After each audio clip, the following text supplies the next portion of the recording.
Greyson, welcome back to Malaysia. It's so good to see you. Hey, I'm excited to be here. We just came in from Singapore literally this morning at 5 a.m. So excuse any confusion. I might mess up some words and some phrases, but we're excited to be back in KL. What's it like to be back? Because I mean, you've called KL one of your favorite cities in the world. You were here 4 years ago. You were there 2 years before that. You keep coming back, and the fans adore you. I mean, what is it about Greyson Chance that makes you keep coming back to Malaysia? Well, it's really the fans that make me keep on coming back.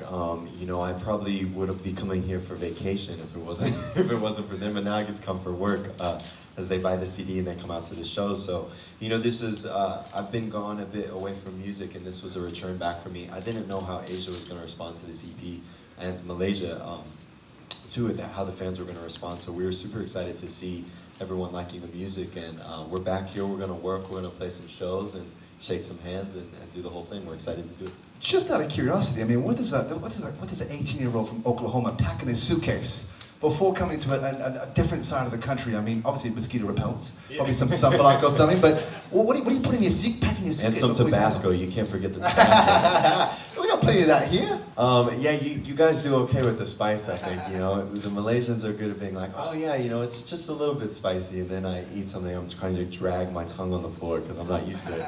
But no, I mean, hey, we bring some clothes, we bring some hot sauce. It's not too out of the ordinary. I will say, everyone here, just like in Oklahoma, I actually live in LA now. I moved in August permanently, and I've developed this kind of, everyone in LA is a little mean, and you kind of gotta, you're in a big city, so you kind of gotta put like your big jacket on, that sort of thing.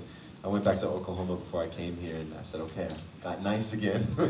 Then I said, come back to KL, but even in a big city, everyone's so sweet and compassionate here, so not too different from Oklahoma, just more buildings.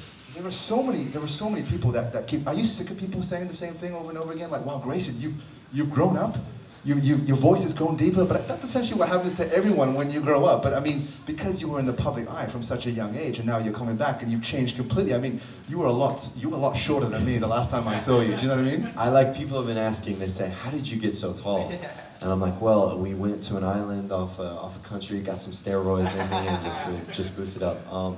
But no, yeah, I mean, it is pretty funny. I'll get on phone interviews now, and I think I called into HITZ FM even, and I think they were like, where's Greyson? And I'm like, hello guys, I'm here right now. So yeah, you know, I think everything has changed. You know, the music has changed, certainly the height, the voice has changed, but the same thing applies. You know, I'm just writing songs and trying to play as many shows as possible. There are so many artists that come to Malaysia. They say they love Malaysia, they want to come back, but when it comes to Greyson Chance, when it comes to you, you really genuinely mean it. So much so, you do keep coming back, not just that, but you also know a little bit of Malaysian slang, you know, a bit of Malay here and there. I mean, just for anyone who hasn't, I'm sure everyone's heard a bit of you talk Malay or use a bit about slang, but just to showcase a little bit of how Malaysian Greyson Chance really is. Okay, he's made me look way better than I am. I know the basics. I know terima kasih, thank you for coming here today. Apa kabar, obviously. And I know you guys, you end your sentences in law like Singapore, right? Because that's one of my favorite things in the world, by the way. I think that's the coolest thing. And besides that, no, I'm just really good at eating chicken rice, and I don't know if I know the phrases, but I can really eat the food really well. Pretty sure the HITZ FM morning crew taught you the word matcha, didn't they? Like matcha? Means like, yeah, like matcha. Oh yeah, that's right, that's right. Okay, they did teach me that, yeah. HITZ FM has taught me a lot of stuff. Stuff we can't talk about with the cameras on. Of course, you're playing in Penang for the very first time. I want to quickly just remind you, I don't know if you remember this, but 4 years ago, when the last time you were here in Malaysia, I actually met you in KK. We've obviously met many times, but I met you on stage in KK in front of a huge, huge crowd. And you looked at me on stage and you went, hey Ryan. I was like, oh, hey Greyson, how are you? And you said to me, Ryan, I was in Kuching the other day and I heard you on the radio and you were talking about me. I'm like, oh yeah, well awesome, thanks for listening. And you said, yeah, you called me the most powerful 19-year-old in the world. I was like, oh, well yeah, I was trying to hype you up. And you were like, I'm 15 years old. And I think that's a tribute to how... I called you out. Yeah, you did, but I think that's a tribute to you and how mature you are at such a young age. But what's it like, because a lot of artists, they start small and they build and they try to evolve their sound. It's kind of a reverse for you. You were thrown into the limelight and you had to kind of evolve in public, find your sound in public. Are you happy with where you are right now in terms of your making music? Yeah, you know, I think at this point now, you know, and one of the reasons why I did take a break from music was because I kind of had to. I was dropped by my label in America. after having a lot of attention in the United States and a lot of things going on in the world too. We just had some bad things happen towards the end there, and so I was dropped by my label, and I kind of had to go back to Oklahoma and figure out what I wanted to do. But during that time, a terrible moment for me, right? But now looking back, it was one of the best things that happened to me, because I truly fell in love with music again. As a musician, I write music a lot for myself too, which I think some people might not say.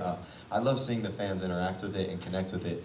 But when I'm writing a song, it's like I need to do it. I have to do it. So yeah, you look back at things that have happened and you learn from them, and you learn from some maybe bad things that happen or negative things. But the truth is now after going through everything, I just kind of don't care anymore. I'm just going to write music and talk to the fans, and that's all that matters to me now. Well, we're about to open up to the floor, of course. So if you have any questions, feel free to raise your hand, or we'll get a microphone to you. Just state where you're from and your name, and followed by your question. But just before we open it up to the floor, Greyson, I'm going to ask you, just out of curiosity on my part, is, you've been on the Late Night Show with Jimmy Fallon, you've been on Ellen DeGeneres, Good Morning America, some big shows. Who's the biggest celebrity in your phone contact list, would you say? Wow. I didn't get Jimmy Fallon's number, so that sucked. I'm okay with Ariana Grande. We're kind of close. Yeah, me and Ari. I knew her back when she was still doing TV and before she started making those hit records. And we all knew Ariana was going to be a star, though. Everybody was just like, you heard the voice, and you're like, oh yeah, go away. You're going to be massive. And so yeah, we stay pretty close. And but besides that, man, I like normal people. Yeah. They're really nice. Yeah, celebrities are a bit crazy. I can imagine. Well, is there anything you can tell us today, give your Malaysian fans, your Malaysian press today, a bit of a scoop, something that you haven't told anyone else? Can we expect maybe a collaboration, I don't know, with Ariana Grande or perhaps anyone in the near future? What can I tell you that's a bit more interesting? Well, we're writing some more music now, and I think this EP sort of marks a new chapter, and I'm excited for the future. That's not really a scoop, but I'm excited. That's all I got for you. Good stuff. Well, we're about to open up to the floor right now, so once again, if you have any questions, we're going to get a microphone to you. Can we take our first question from the floor? And everybody becomes very shy. I think there was a few people from this side that wanted to ask a question before. Did you say you wanted to ask a question? Amanda? Can we get a microphone to...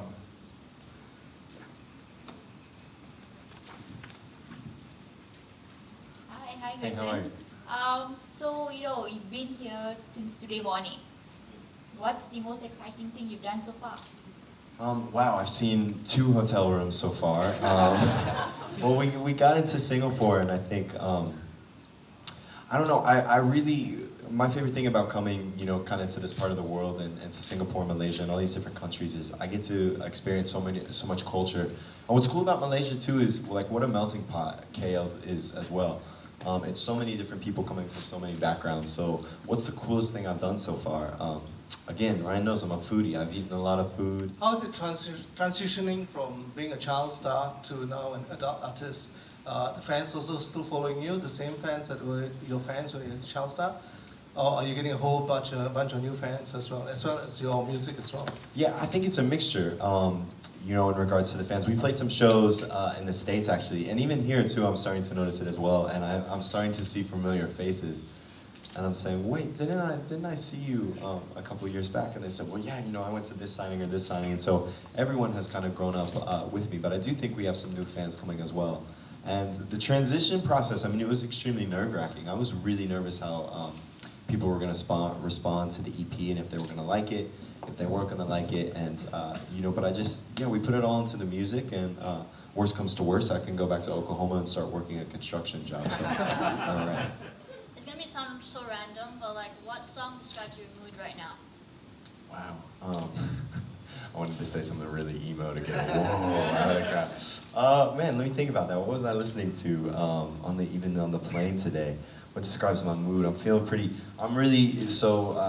been living in LA, but I had a week in Oklahoma before I came here, and there's something about, it's about to be summertime it is summertime for us in Oklahoma. And so it's like 105 degrees back home, and everyone's really hot. There's something about country music now at this point, but good country, not the bad stuff, right? So what's bad country? Oh, you know what bad country is. Everybody knows what bad country is. So I was listening to Brandy Carlisle has a song called "The Story," which is a great record, and everyone's like, who is that? But look it up, yeah, it's a reflective, nice little country tune that I've been listening to a lot lately.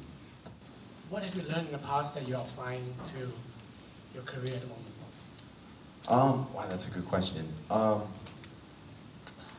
I think also too, it's just, yeah, I think it's the same principle. When you travel a lot and when you're working and when you're doing press and when you're doing promo and all that thing, it's very easy to kind of forget sometimes about the music and about everything like that, you know. And especially too, by the way, like talking about yourself all day, I don't enjoy it. I think it's weird. I'd much rather ask you guys some questions sometimes. But yeah, so I think what I learned is when I was traveling as a kid, it was really important for me to just kind of stay grounded and stay humbled and knowing that, okay, you're writing songs for these people and for yourself as well, and you're trying to put on a good show for them. So I think I know the routine now. I know how it works, and so I can maybe have a bit more freedom now when I'm traveling and have a bit more fun. Are there any boxes left to tick for you? I mean, is there anything else you want to conquer that you haven't already done? Oh yeah, there's still a lot of boxes to tick. Yeah. Yeah, I have a lot of goals for myself, and I think, you know, again, when I took a big hiatus, it was maybe a big risk for me to come back, and I think now we're sort of planting that foot down again. So I got to get Kenny some plaques, and then we'll be good. Yeah.